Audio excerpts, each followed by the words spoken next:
Salam Bapak Ibu Saudara. Bina Iman pada hari ini temanya adalah sehat dan kuat di dalam Tuhan. Ayatnya di dalam Ibrani 12 ayat 25 sampai 28. Kita baca ayat emasnya yaitu Ibrani 12 ayat 28, demikian firman Tuhan.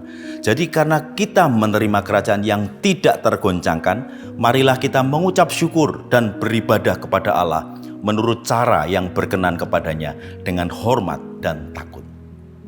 Saudaraku yang terkasih, akhir-akhir ini kita banyak mendengar berita-berita musibah yang melanda berbagai kota di Indonesia. Bencana kekeringan yang makin meluas di Indonesia. Di mana-mana kita melihat rumput pepohonan yang kering, keronta. Kebakaran terjadi di berbagai tempat. Di dekat rumah saya bahkan, kekeringan tersebut menimbulkan kebakaran yang hebat. Berhari-hari petugas pemadam kebakaran berjuang melawan si jambul merah. Api belum sempurna dipadamkan, timbul kebakaran di sampingnya.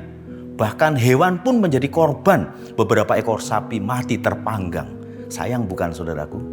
Saudara-saudaraku yang terkasih, kondisi di tengah hiruk pikuk jelang pemilu 2024, kemarau yang begitu panjang dan cuaca yang sangat ekstrim, panas berkepanjangan, membakar kulit seolah-olah menjadikan banyak orang takut, was-was dan khawatir. Akhirnya hidup menjadi terganggu.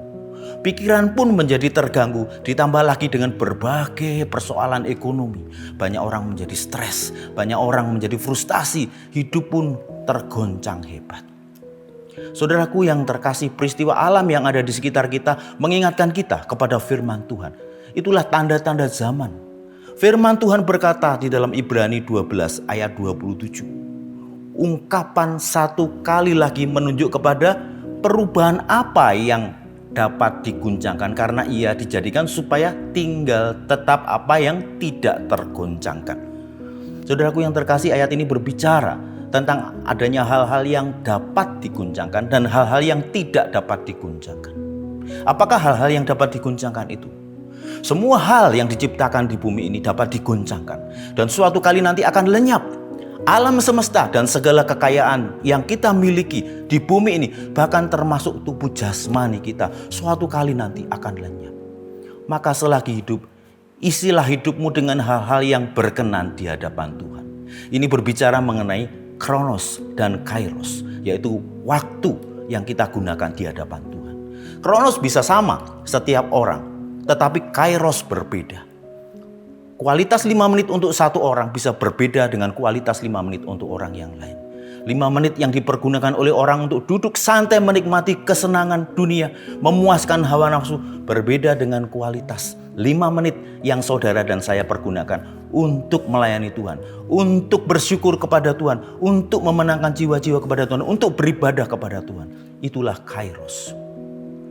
Saudaraku yang terkasih, meskipun di dunia ini banyak hal yang mengguncang, tetapi ada hal yang tidak tergoncangkan. Apakah itu? Firman Tuhan, Ibrani 12 ayat 28 tadi menjelaskan itu adalah kerajaan Allah. Jadi karena kita menerima kerajaan yang tidak tergoncangkan, marilah kita mengucap syukur. Kita beribadah kepada Allah menurut cara yang berkenan kepada Allah. Dengan apa? Dengan rasa hormat, dengan rasa takut kepada Tuhan. Firman Tuhan mengingatkan kita untuk mengisi hidup kita dengan syukur, dengan beribadah kepada Tuhan. Pergunakan kairos yang ada, karena hari-hari ini adalah jahat. Saudaraku yang terkasih di dalam Tuhan, hari ini Tuhan berbicara kepada kita bahwa kerajaan Allah, sesuatu yang tak tergoncangkan itu telah diberikan kepadamu dan kepadaku. Maka marilah kita hidup di dalam terang kerajaan Allah itu. Jangan membiarkan dirimu hidup berada di dalam kegelapan.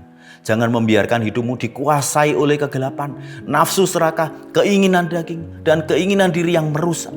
Supaya engkau tidak jatuh dan menolak firman Allah. Supaya engkau tidak menolak Dia yang berbicara dari surga.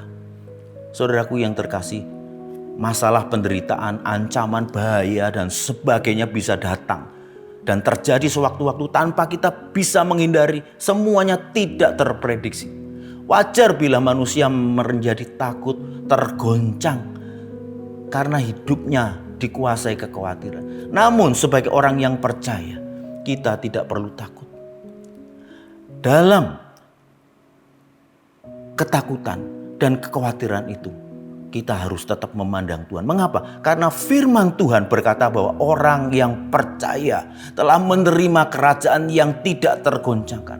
Ini adalah sebuah jaminan hidup, kepastian hidup buat saudara dan saya, bahwa Tuhan sekali-kali tidak akan membiarkan engkau. Penyertaan Tuhan itu tetap selama-lamanya. Ingat di dalam Ibrani 13 ayat 5 yang mengatakan bahwa jangan kamu menjadi hamba uang, dan cukupkanlah dirimu dengan apa yang ada padamu. Karena Allah telah berfirman, aku sekali-kali tidak akan membiarkan engkau, dan aku sekali-kali tidak akan meninggalkan engkau. Saudara-saudaraku yang terkasih, ini adalah jaminan sekali lagi bahwa Tuhan tidak akan meninggalkan engkau. Maka ikutilah ketetapan, ikutilah ajaran.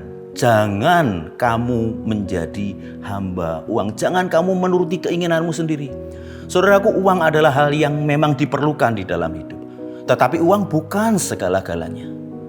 Bila salah mempergunakan uang dapat membahayakan hidup kita.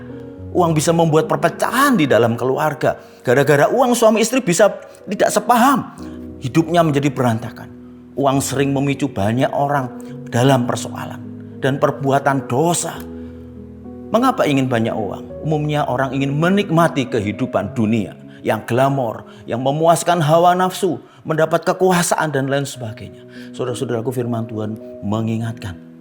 Penulis kitab Ibrani ini memiliki kerinduan besar agar hidup kita ini tidak tergoncangkan oleh masalah apapun. Oleh sebab itu, jangan mengikatkan diri pada hawa nafsu duniawi. Jangan mengikatkan diri pada keinginan duniawi. Tuhan rindu agar saudara dan saya tetap mempertahankan iman di dalam Kristus hingga akhir, meskipun persoalan datang terus menggoncang kita. Masalah boleh ada, persoalan boleh datang, tetapi tetaplah teguh di dalam iman. Jangan goyah. Yang kedua, Tuhan ingin saudara dan saya maju terus menuju kedewasaan rohani. Hidup penuh syukur, memiliki ibadah yang diperkenan oleh Tuhan dengan rasa hormat dan rasa takut kepada Tuhan. Dua kata ini sangat penting dalam hidupku dan hidupmu, saudaraku. Hormat dan takut akan Tuhan. Segala sesuatu yang engkau kerjakan dengan rasa hormat dan takut akan Tuhan, maka segala sesuatu yang kau lakukan akan menyenangkan Tuhan. Hidupmu akan menjadi sehat dan kuat, tak tergoncangkan di dalam Tuhan. Amin.